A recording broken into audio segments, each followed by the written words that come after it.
Good morning to student. Today we will discuss the next topic, that is the respiration.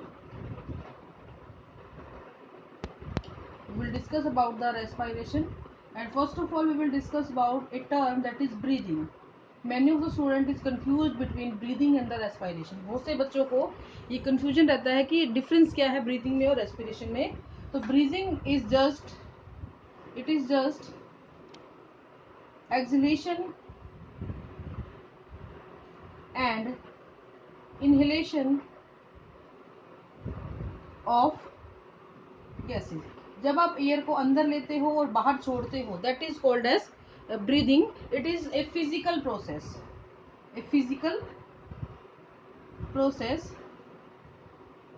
ठीक है, तो जब आपने गैस को अंदर ले लिया और उसको छोड़ दिया, उस प्रोसेस को हम ब्रीदिंग बोलेंगे. जबकि रेस्पिरेशन क्या होता है बच्चों? रेस्पिरेशन होता है ब्रेकिंग डाउन ऑफ फूड. जो भी आपने नरिशमेंट लिया है, या फूड ही बोलते हैं उसको, वो food to obtain energy. Energy obtain करने के लिए खाने को जो हम तोड़ते हैं और उससे एनर्जी लेते हैं, उस प्रोसेस को हम लोग क्या बोलेंगे बच्चों? रेस्पिरेशन बोलते हैं. तो आपको ये दोनों टर्म्स के बीच में कंफ्यूज नहीं होना है. Respiration and breathing, I hope आपको समझ में आया होगा. हवा अंदर आ रही है और बाहर निकल रही है, जस्ट एक्सचेंज ऑफ गैसेज जो होता है वो ब्रीदिंग है. और वो जो एयर ऑक्सीजन आपके अंदर गई, उसने खाने को तोड़ा और उसमें से एनर्जी निकाल दी, तो वो क्या कहलाएगा बच्चों? रेस्पिरेशन कहलाएगा. तो सबसे पहले तो आपको ये दोनों टर्म क्लियर होनी चाहिए. रेस्पिरेशन और ब्रीदिंग के बीच में जो डिफरेंस है वो बिल्कुल क्लियर होना चाहिए. Now we will discuss about the type of respiration. Respiration living organism का एक बहुत ही कैरेक्टरिस्टिक फीचर है. जो भी ऑर्गेनिज्म लिविंग की कैटेगरी में आता है, they all show the respiration. ठीक है, ये 2 टाइप्स का होता है बच्चों. फर्स्ट एरोबिक रेस्पिरेशन और सेकंड एनारोबिक. और इनमें डिफरेंस बहुत ज्यादा बार पूछा जाता है. तो first of all we will discuss about aerobic respiration. Aerobic respiration कौन सा होता है? It is a type of respiration. It is a type of respiration which occurs in presence of oxygen. ऐसा रेस्पिरेशन जो ऑक्सीजन की presence में होता हो, यानी कि अगर आपका फूड मटेरियल ऑक्सीजन की प्रेजेंस में टूट रहा है, तो उसको आप लोग क्या बोलोगे बच्चों? एरोबिक रेस्पिरेशन बोल दोगे. एरोबिक रेस्पिरेशन में आपकी जो ग्लूकोज है, it will break down in the presence of oxygen and will form CO2, water and energy. And here energy is liberated in the form of ATP. ATP की form में निकलेगी. तो कहने का मतलब है यहाँ पर कंप्लीट ब्रेकडाउन ऑफ ग्लूकोज होगा. Complete breakdown of glucose. तो यहाँ पे ये चीज इंपॉर्टेंट है कि यहाँ पे कंप्लीट ब्रेकडाउन ऑफ ग्लूकोज आपको देखने को मिलेगा. आपको CO2 मिलेगी जो बाकी लिबरेट हो जाएगी, हवा से बाहर निकल जाएगी. वाटर है वो यूज अप हो जाएगा. और जो अल्टीमेटली जिसके लिए रेस्पिरेशन कर रहे थे हम लोग, एनर्जी, वो भी आपको क्या हो जाएगी? मिल जाएगी. और एनर्जी किस फॉर्म में मिलेगी बेटा? Adenosine try phosphate. Okay, adenosine triphosphate, या इसको आप नॉर्मली हम लोग एटीपी भी बोलते हैं. और एक ग्लूकोज मॉलिक्यूल से आपको अप्रोक्सीमेट 38 एटीपी मॉलिक्यूल मिलेंगे अगर एरोबिक रेस्पिरेशन हो रहा है तो आपको समझ में आया होगा. It is a type of respiration which occur in the presence of oxygen. यहाँ पे मैंने आपको इक्वेशन लिख दी है कि कैसे ग्लूकोज ऑक्सीजन की प्रेजेंस में टूटेगा और आपको एनर्जी मिल जाएगी. कंप्लीट ब्रेकडाउन होता है, CO2 वाटर एनर्जी मिलती है, एनर्जी आपको एटीपी की फॉर्म में मिलती है. अब हम चलते हैं बेटा दूसरी तरफ, दैट इज एनएरोबिक रेस्पिरेशन.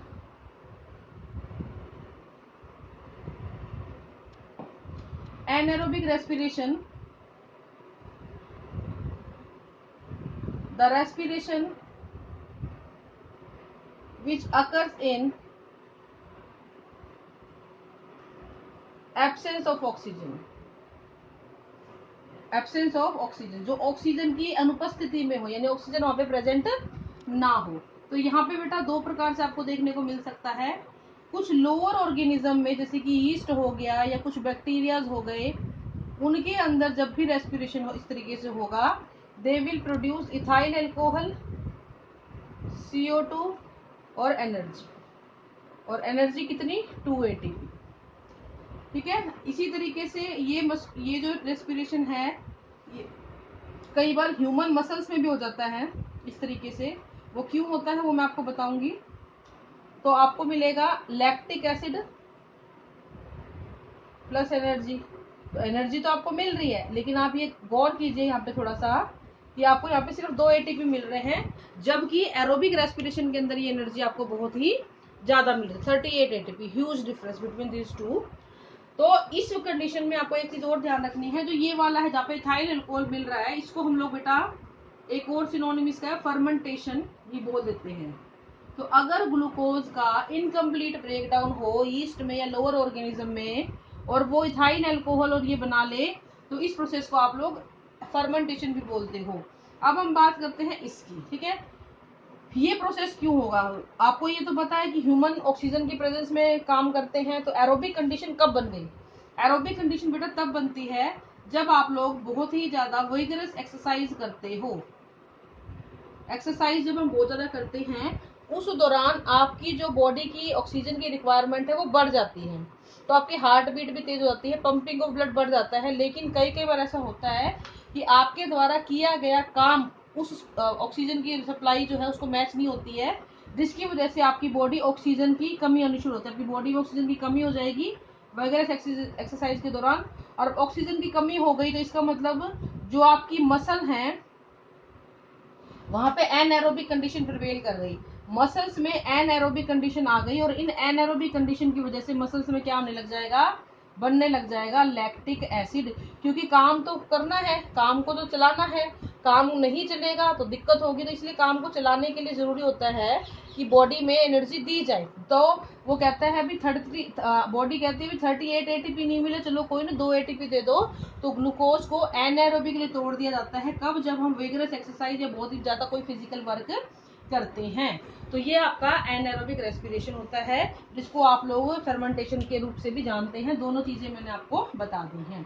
अब हम बात करेंगे इनके कंपैरिजन की। बहुत बार क्वेश्चन आता है कि कंपेयर करो इनका दोनों का। तो कंपैरिजन में देखिए जरा, एरोबिक एनएरोबिक।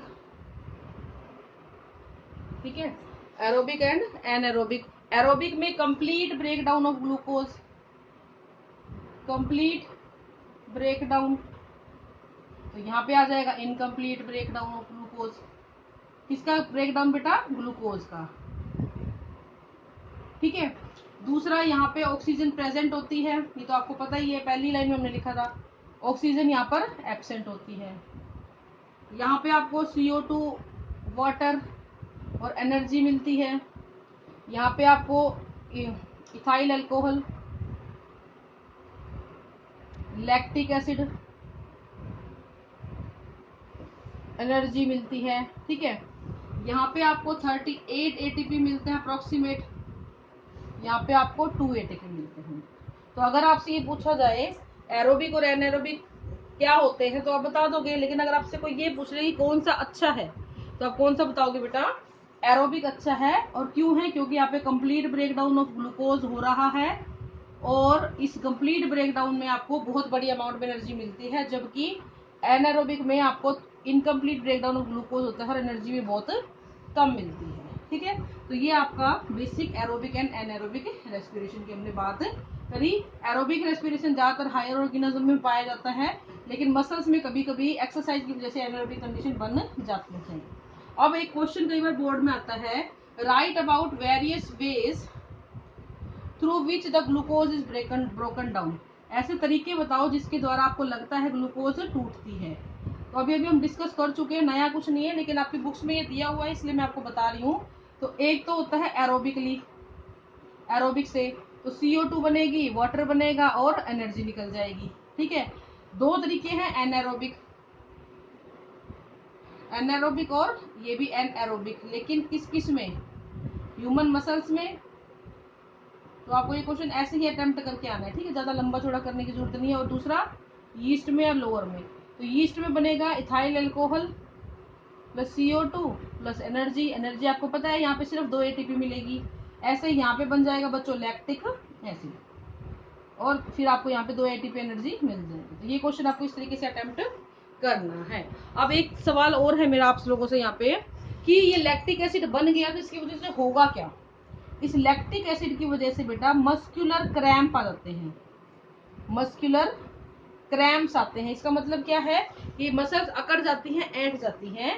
तो ये ठीक कैसे होंगी? कुछ लोग तो क्या करते हैं, दवाई ले लेते हैं, लेकिन दवाई की आवश्यकता नहीं है। जैसे ही आप रिलैक्सिंग पोजीशन में आते हो, रिलैक्स करते हो और ऑक्सीजन की सप्लाई आपकी बॉडी में प्रॉपर होनी शुरू हो जाती है, तो उस वक्त ये लैक्टिक एसिड टूट जाएगा किसमें, वापिस से CO2 और वाटर में।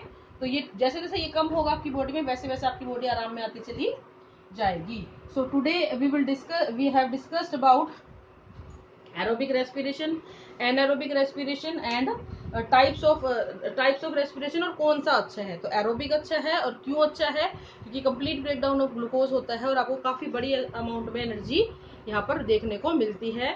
एक ग्लूकोज मॉलिक्यूल अगर एरोबिकली टूटता है तो 38 ATP प्रोड्यूस कर रहा है, और वही ग्लूकोज मॉलिक्यूल अगर एनएरोबिकली टूटेगा तो वो सिर्फ कितने ATP देगा आपको बच्चों, 2 ATP देगा। तो सीधा सीधा डिफरेंस है, आप बड़ा इजीली इसको आराम से बता सकते हो। ठीक है, अगर हम लोकेशन की बात करें तो रेस्पिरेशन की जो लोकेशन है इसको हम कल थोड़ा और डिटेल में पढ़ेंगे। रेस्पिरेशन के जो प्रोसेस है उसको आज हमने टाइप बताए हैं। तो रेस्पिरेशन की एक्चुअल जो साइट होती है वो होती है माइटोकॉन्ड्रिया, और आप इसको ऐसे रिलेट कर सकते हैं, mitochondria is known as the power house of the cell.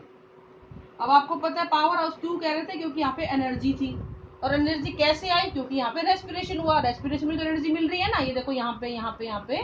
तो mitochondria is the site where respiration take place, और इसलिए यहाँ पे एनर्जी निकल रही है, और एनर्जी निकल रही है तो इसीलिए इसको क्या बोल देते हैं, power house of the cell भी बोल दिया जाता है। आई होप आपको समझ में आया होगा। कल हम बात करेंगे बच्चों रेस्पिरेशन के जो एक्चुअल स्टेप्स हैं उनकी हम बात करेंगे। आज के लिए इतना ही। Thank you and have a nice day.